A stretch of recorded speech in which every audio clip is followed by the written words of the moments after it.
Touch it, get it.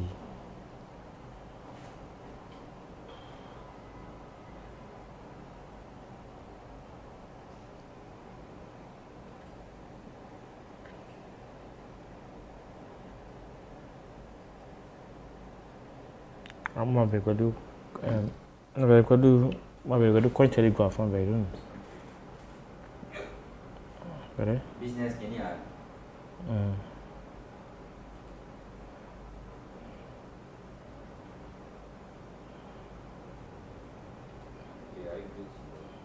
No. I'm not good to go, say.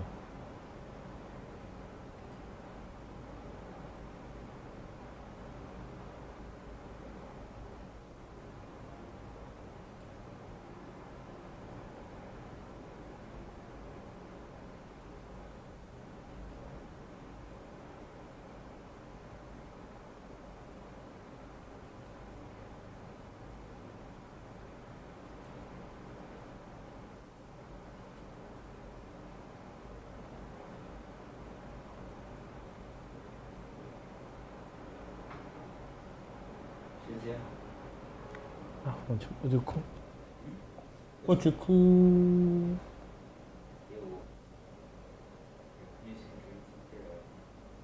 You should go and clean you.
Welcome you to yet another edition of the show. It's called Crypto Daily. Of course, it's a weekend edition. Of course, we're happy you're here to join us on the show today. We thank God for today. It is not by power, but by the mind of the Most High, by the power of the Most High God. Today, we have a lot of talking points. We're looking at Cointelegraph, CoinGlobe, Coins Extra, Sister Station Minimum. In case you're just joining the show, in case you do not have the application of CNETv, please do us a favor by going straight to your Google Play Store or Apple Play Store and download CNETv application on your phone. And of course, you can be a partaker of the show today.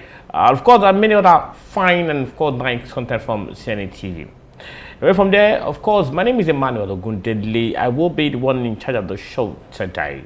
Now I'm starting with the first, of course, paper, that's Cointelegraph. let's look at what is trading on CoinTelegraph. Don't forget, like today, we'll be looking at CoinTelegraph, CoinGlobe, Bitcoinist, Crypto Globe, CoinDesk, Coindesk Extra, our sister station, and as much as we can lay a hand upon on the show today. Now we'll take our first story. It's coming from Telegraph, and it says U.S. government goes to court over $11 million USDT purportedly stolen by fake Coinbase rep. Fake Coinbase rep. Please, let's have that in mind. Fake Coinbase rep. U.S. government goes to court over $11 million USDT purportedly stolen by fake Coinbase rep. Okay, let me take that story now. On September 17, a group of officials led by the U.S. Attorney Tracy Wilkinson have filed a civil complaint in the United States District Court for the Central District of California, claiming that they have identified 4 digital wallets holding more than 9.8 million Tether, that's a US data that was involved in wire fraud, computer fraud, and money laundering, according to court documents. The legitimate owner of the funds is a California resident who in April 2021 got swindled out of more than 200 Bitcoin by someone impersonating a Coinbase employee. Now, this case has been in court for a short while now. A fake Coinbase employee swindled someone's money close to $9.8 million. Of course, stealing is our Bitcoin and many more. And of course, in view of this, the U.S. District Court had to go to court in California because of this. And of course, it had generated a lot of controversy as it goes to court over the $11 million stolen by a fake Coinbase rep. This gives more credence to the issue of how volatile, or to the issue of volatility of the coins or of cryptocurrency, as it were. Okay, as described in the claim, the unidentified victim was contracted by what appeared to be Coinbase customer support shortly after purchasing some 200 Bitcoin to their Coinbase Pro account on the exchange. The alleged representative of the platform claimed that the victim's account had been frozen due to the size of the purchase, and that a transaction limit increase was needed for the funds to go through. The fraudster also suggested that the victim upgrade their account to Coinbase Prime. Of course, it goes on like that. It's just the fact that a thief or a stolen or bandit, right, if I may use the word, did steal someone's account using a fake personality, using acting the Coinbase employee, I beg your pardon, which indeed it was a lie. So he did have to go steal this person's money, close to $11 million, and that is why the court in the US, this court is going to US and California onto that situation. For more of that story, please go to CoinTelegraph. US court goes to court over US government, I beg your pardon, goes to court over $11 million. Purportedly stolen by fake Coinbase rep. You can get that on CoinTelegraph today. Away from that story, I go to another one. SEC, that Security and Exchange Commission, is open to discussion when it comes to crypto. Kraken chief lawyer is saying that the SEC, that Security and Exchange Commission of the US, is open to discussion when it comes to cryptocurrency. The light, of course, that's coming from SEC there. Now, amid a fight period for some high-profile United States crypto firms and financial regulators, Kraken Chief Legal Officer Marco Santori is calling for a close of pragmatism going forward. Close of pragmatism, that's close of practical, if I may use that word. Speaking on Bloomberg Quick Take Stock broadcast on Thursday, Santori told viewers, "You are living in a fantasy, and if you don't believe that this industry is going to face heavier, more Wall Street-like regulation from government in the US and abroad." Now, Santori's comment follows thread by the US Security and Exchange Commission, SEC, earlier this month to sue the well-known crypto exchange Coinbase over a crypto yield program the commission deemed to be a security. The move sparked the exchange's CEO Brian Armstrong to adopt a combative and resistant stance on social media, although the exchange has since announced it will scrap the program at issue in line with the SEC wishes. Now, away from the angle, what we're getting here is that Kraken, Chief Legal Officer that's talking about Santori, saying that if you think that cryptocurrency will not face issues or face issues, that it's not possible. It will face a lot of issues from people, from government across several countries of the world. And of course, he's not saying that fine, SEC is open to discussion, and that can be seen with the case of Coinbase. And of course, the fake person would have to go before yesterday or before Thursday. We've been having issues of is the person a real worker of Coinbase? Is he a fake employee of Coinbase? That has been be happening. And now Kraken talking about Bako Satori is now saying that fine, the U.S. court, the U.S. Securities and Exchange Commission is open to discussion as regards some cryptocurrency. Don't forget that the current person in charge of SEC used to be a teacher of blockchain and of course in the ecosystem. Now he's the one in charge of SEC now. So a lot of questions have been arising as to what will happen. And now he's saying, Santori is saying that fine, there will everly be a clampdown issues as regards that one. However, he's saying that this issue, they're possible, but they can also talk to the person in charge, and of course see the possibilities of moving well, and of course being in good position as regards that one. Of course, they're saying that cryptocurrency will face a lot of criticism, will face a lot of issues, will face a lot of war, if you ask me. But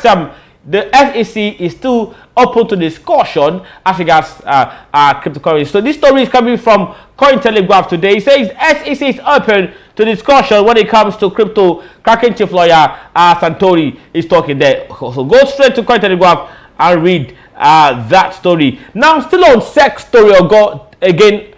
Still on SEC, that's Securities and Exchange Commission. SEC was the only regulator unwilling to meet with Coinbase, Brad Armstrong. Now, recall that there are issues as regards Coinbase, one of the biggest platform in America, Coinbase, and the CEO, Brad Armstrong, is saying that SEC was the only person or entity unwilling to meet with Coinbase. Now, let me read that story now.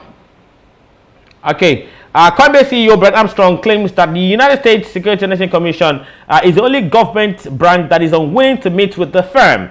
Now, speaking on Anthony Pompliano's Best Business Show on Friday, Armstrong said that during his visit to Washington after Coinbase went public in April, the SEC was the only regulator that refused to meet with him.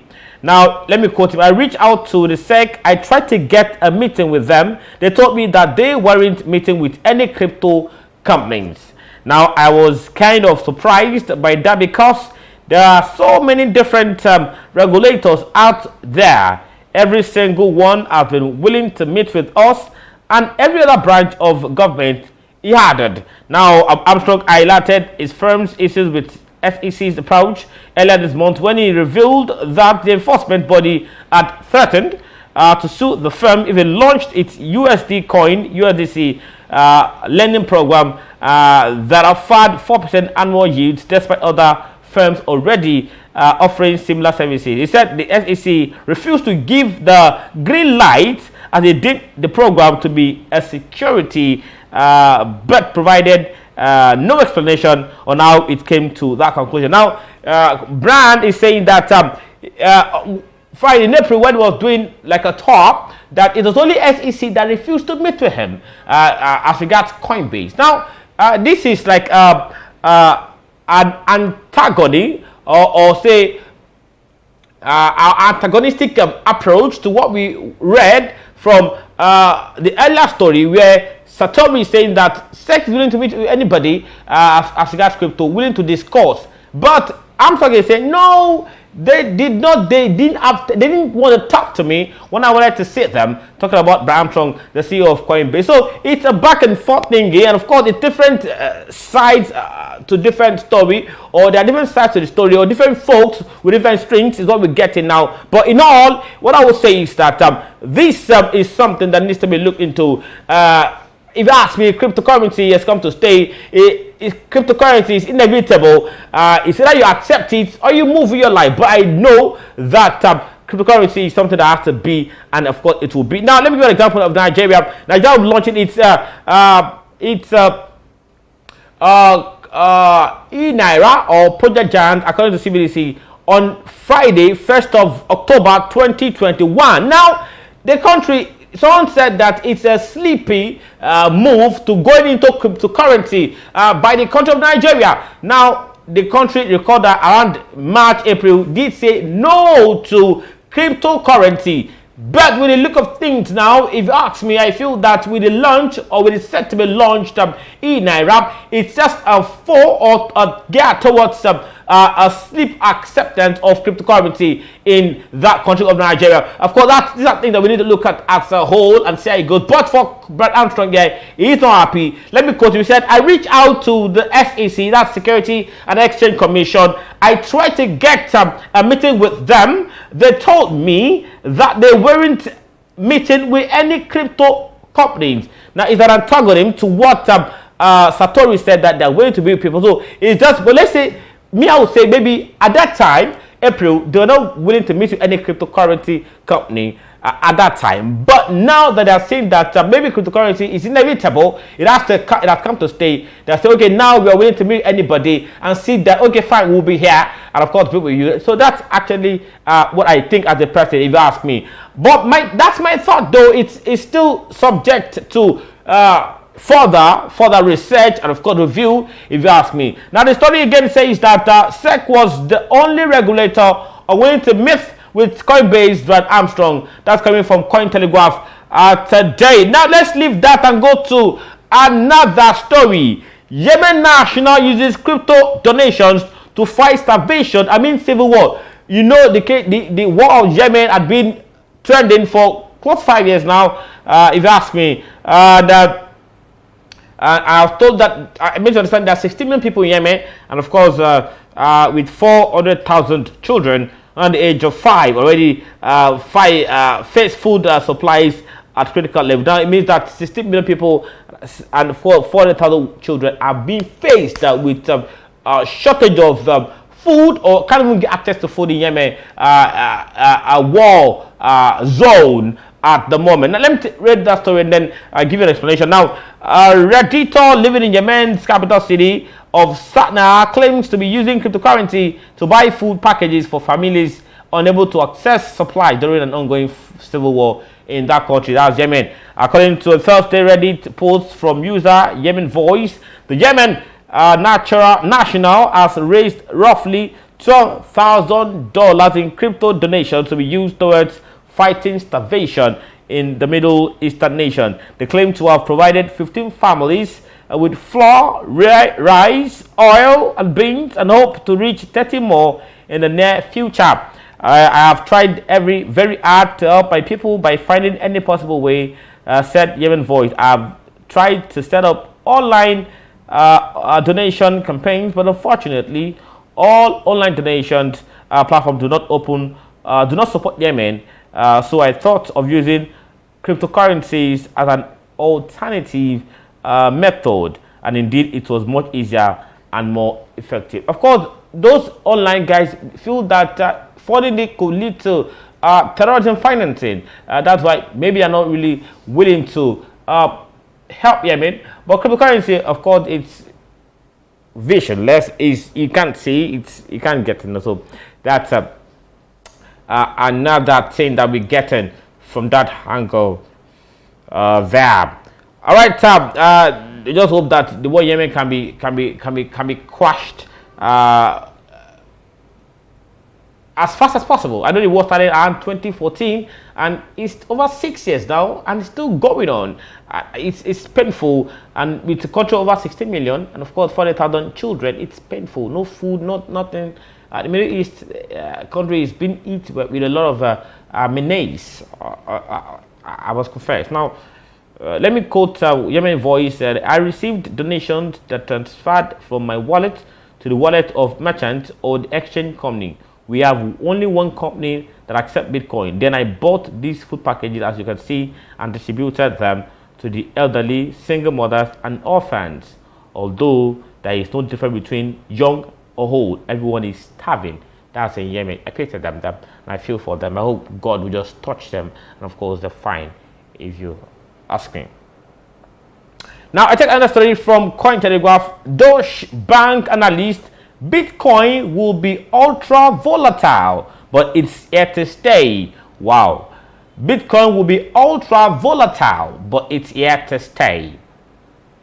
Now, Marion Labor, an analyst at Deutsche Bank Research Division, said she can envision Bitcoin taking the role of digital gold in the future, lasting for centuries and largely not controlled by the government.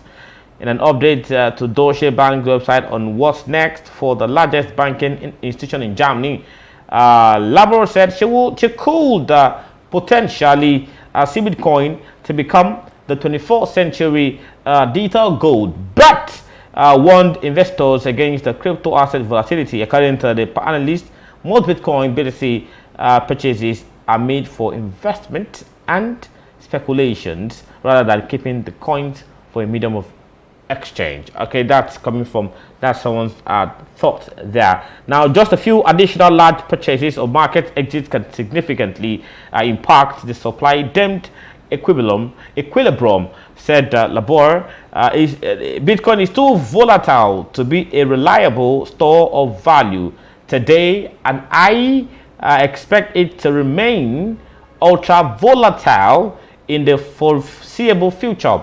Now, though the Share Bank analyst expressed concern about the lack of regulation, I'm going to get a word, regulation, and of course, over cryptocurrencies as well as their potential impact on the environment. She hinted that Bitcoin would likely remain the dominant digital asset in the crypto space. Ethereum may have more use cases in decentralized finance, and with this rise in non-fungible tokens, but Bitcoin still enjoys its first mover advantage. Bitcoin, sometimes called digital gold, Ethereum will be the digital silver. Okay, that I like that ended there. If Bitcoin is called Ethereum gold, then gold rather. If Bitcoin is called gold, Ethereum will be called silver. I think that's very correct there. If you ask me, because it's very sound thoughts now. If you ask me now, what this guy is talking about is the fact that he sees Bitcoin or cryptocurrency as ultra volatile.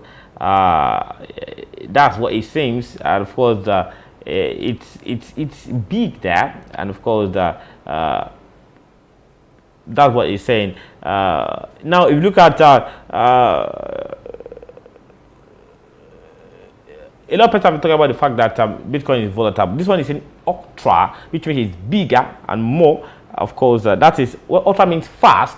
Volatility, that's what he's saying. But we'll see how it goes now, and of course, see what we can do to guys that one. You're watching CNETv, coming from of course, CNETv on YouTube, and of course, have you downloaded our TV application?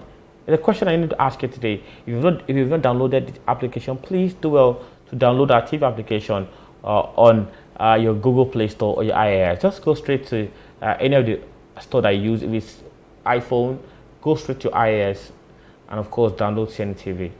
You see it there. If it's Google Play Store, if an Android phone, please go to Google Play Store and download CNETv. And then, if you do that, you can be a partaker of all our nice shows every day, and of course every time. I want to show you that you can also bring your advertorials to this station. We will be happy to help you sell what you're doing to the entire world. I'm sure doing this, you'll be glad you did. You're watching CNETv now. We'll go on a break. When we return, we'll take more stories, but that's where we'll be coming from. Okay, let me say this, that I'm done with CoinTelegraph now. So we'll go on a break, and when we come back, we'll be looking at CoinDesk. Now, what do we have on CoinDesk today? CoinDesk, another very important and very fantastic outfit there. So, what do we have on CoinDesk? CoinDesk too is an American outfit too. So, what do you have on CoinDesk? We have a lot of stories too coming from CoinDesk too, and I'll try to just do a little kind of headline shop before I go fully on the break that I was talking about. Now, on CoinDesk, we have a lot of stories coming from CoinDesk. So many stories that are on CoinDesk. Now, one of the stories on CoinDesk is that it's looking at market wrap for this week, and of course, crypto countdown. China's latest crypto countdown draws Jones from Bitcoin Vest. That's coming from CoinDesk today. And of course, bridge stable coins on Solana get a boost with Mercurial Finance Pulse. That's also coming there. And of course, NFTs revive .com era hype over domain. And of course, El Banco Central is also talking. That in Chile. Okay, we'll go on a break now. When we come up from this break, we'll give you more stories, and of course from CoinDesk. Don't go anywhere. It is still Crypto Daily. Join us again.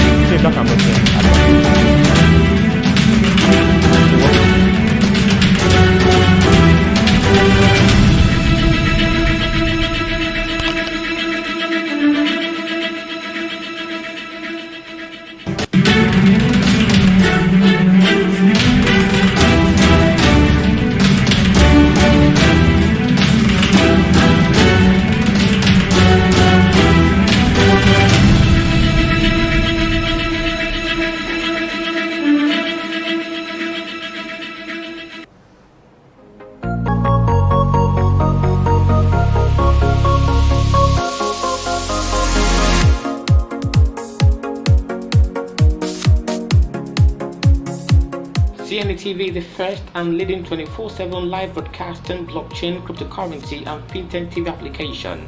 On our mobile app, you have access to our latest news updates ranging from esports, fintech, iGaming, blockchain, cryptocurrency and artificial intelligence. We bring to you interviews, analyses, cryptocurrencies, market reviews and live events. Download our app today from your iOS or Google Play Store or on our website at cnetv.io. CNETv, objectivity is our watchword.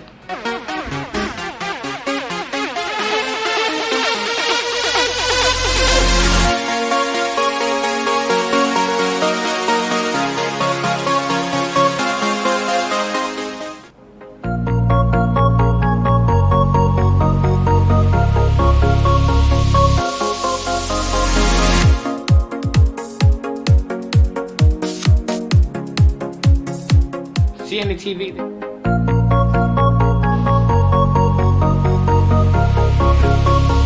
The ecosystem is saturated with a lot of trending stories and events, from blockchain to fintech and even cryptocurrency. However, there is the need to get viewers updated on the happenings in the ecosystem. So join us on this platform for crypto updates, Mondays to Saturdays by 2 p.m. West African time on CNETv. To get analysis as regards trending stories from several media outlets, from Cointelegraph to Coins Extra, Crypto Globe and more. Crypto Daily, the program depicting the ecosystem.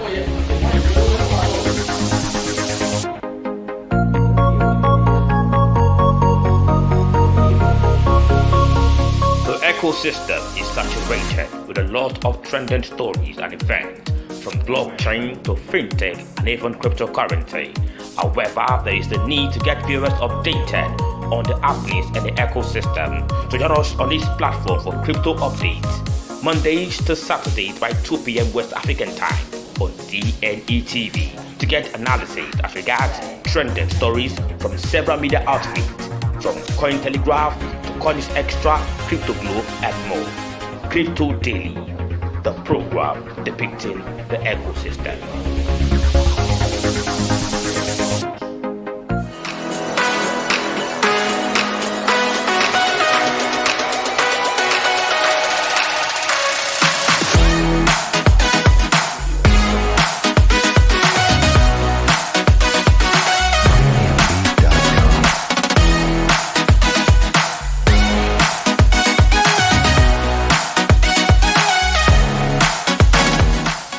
It's a beautiful Thursday morning, and I'd like to welcome you to the first episode of many series of our banking and blockchain program.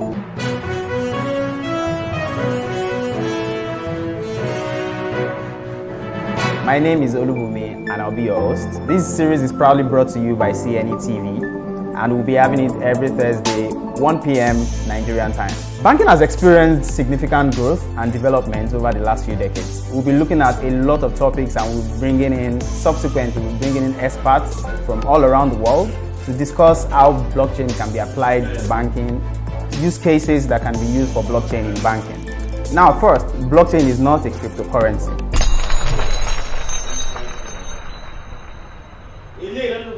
Blockchain and Bitcoin are two different things. Blockchain is a technology, Bitcoin or every other cryptocurrencies are currencies, and these currencies are built on blockchain technology. Today we are going to be discussing more, we are going to be delving more into financial services. Why is blockchain not mainstream in Africa? Why are financial services companies and banks in Africa not using blockchain as much as we've spoken about the applications and the use cases? And here I have a very amazing person. When you hear about BTC King, that is the man, that's D. Duncan.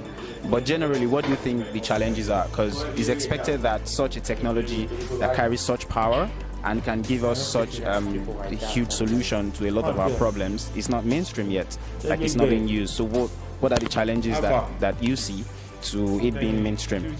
Remove fear, right? Lean into the technology from an understanding component. Really take time to sink your teeth, sink your mind and your spirit into it to understand, okay, how can blockchain technology help my local citizens in my banking community, in my city, in my town, in my state, and in my country? These are questions that we should ask.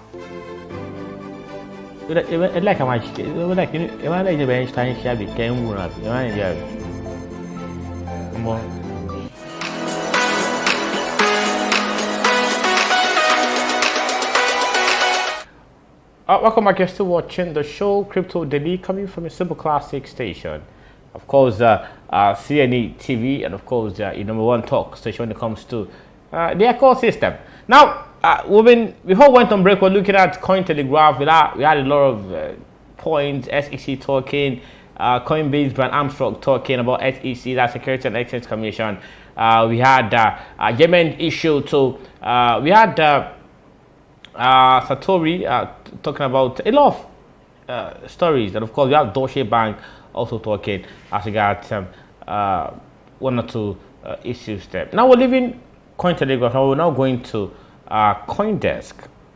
And my first story from CoinDesk says that China's latest crypto crackdown draws yawns from Bitcoin market vets. Now it may be China's most incomprehensible crypto ban to date, but insiders are unfazed. Now again, it says that China's latest crypto crackdown draws yawns from Bitcoin market vets. Now, let me take that story.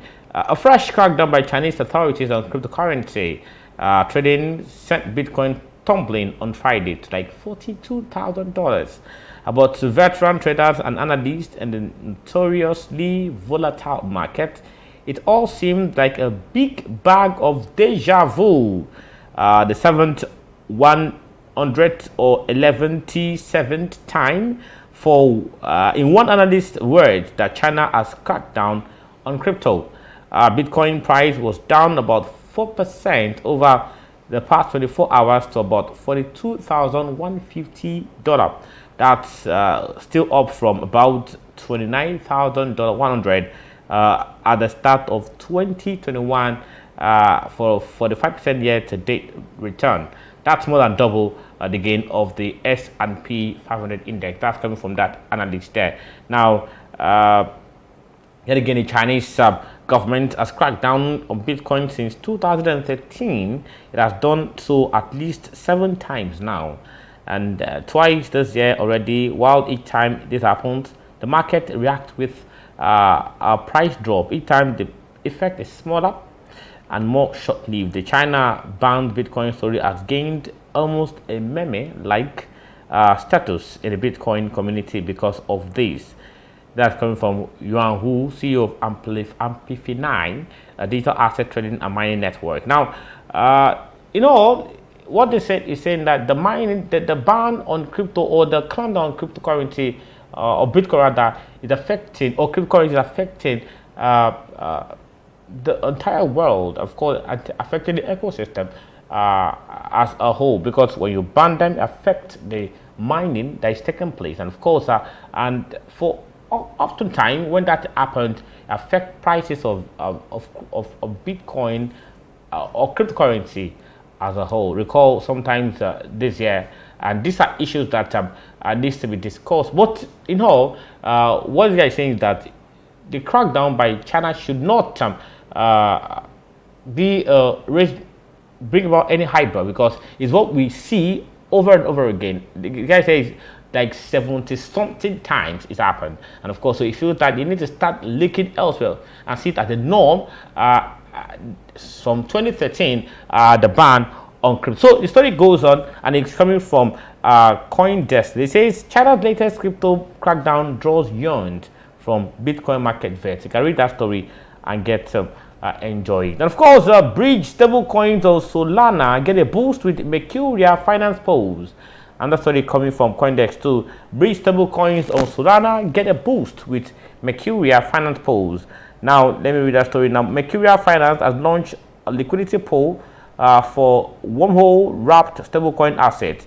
The decentralized exchange announced Friday. Now, Mercurial Finance is conceptually similar to Ethereum native core finance, a decentralized exchange optimized for swapping like assets such as two different stablecoins.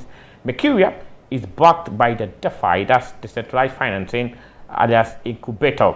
Now, Wormhole has been expanding aggressively to new asset types, and with new functionalities earlier in the month, Wormhole to provide a bar that bridge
ecosystem is saturated with a lot of trending stories and events, from blockchain to fintech and even cryptocurrency. However, there is the need to get viewers updated on the happenings in the ecosystem. So join us on this platform for crypto updates, Mondays to Saturdays by 2 p.m. West African time on CNETv, to get analysis as regards trending stories from several media outlets, from Cointelegraph to Coins Extra, Crypto Globe, and more. Crypto Daily, the program depicting the ecosystem.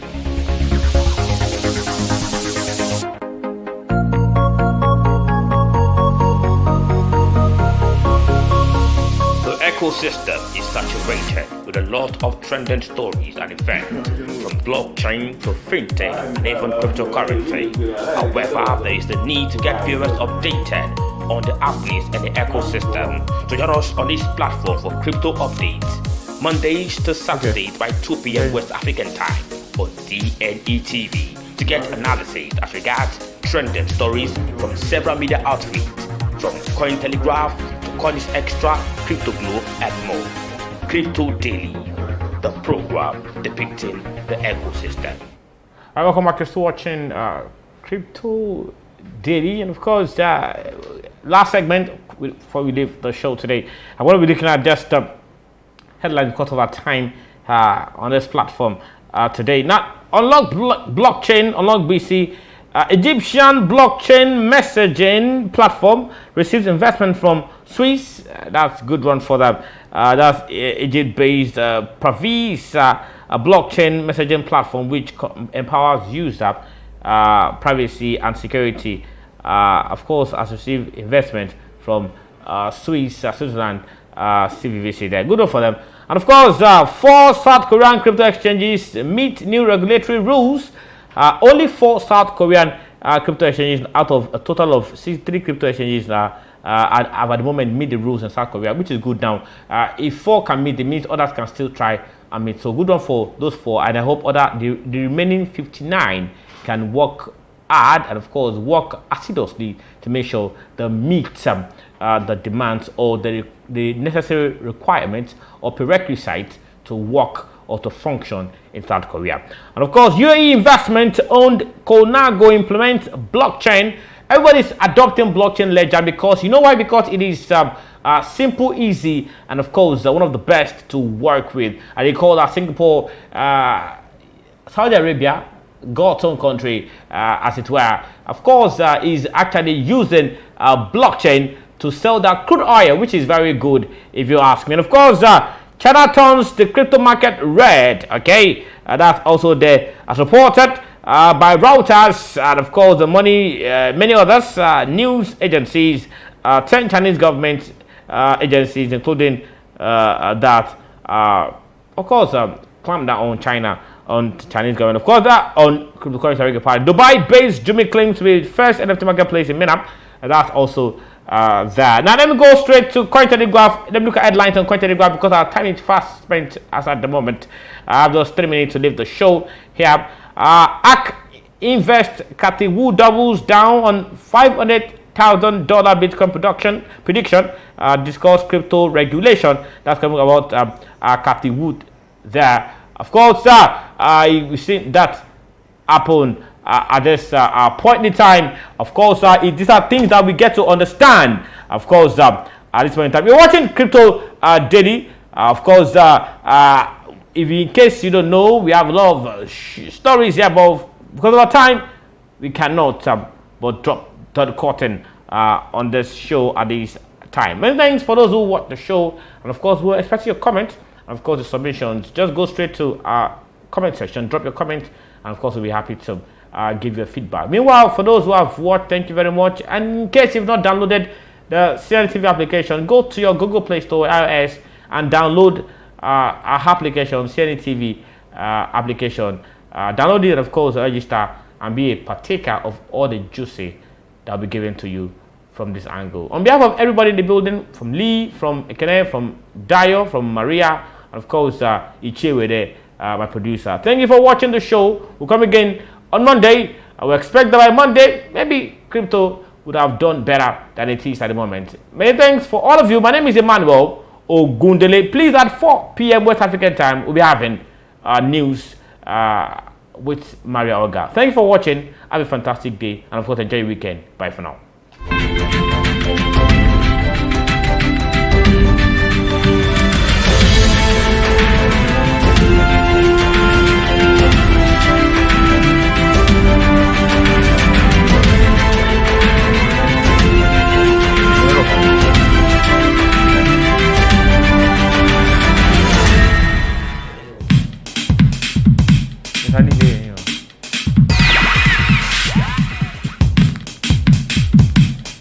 I know the deal now. Now we didn't talk about it.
Why? I'll send some for you for Telegram. Okay? Send it to us. What's our job?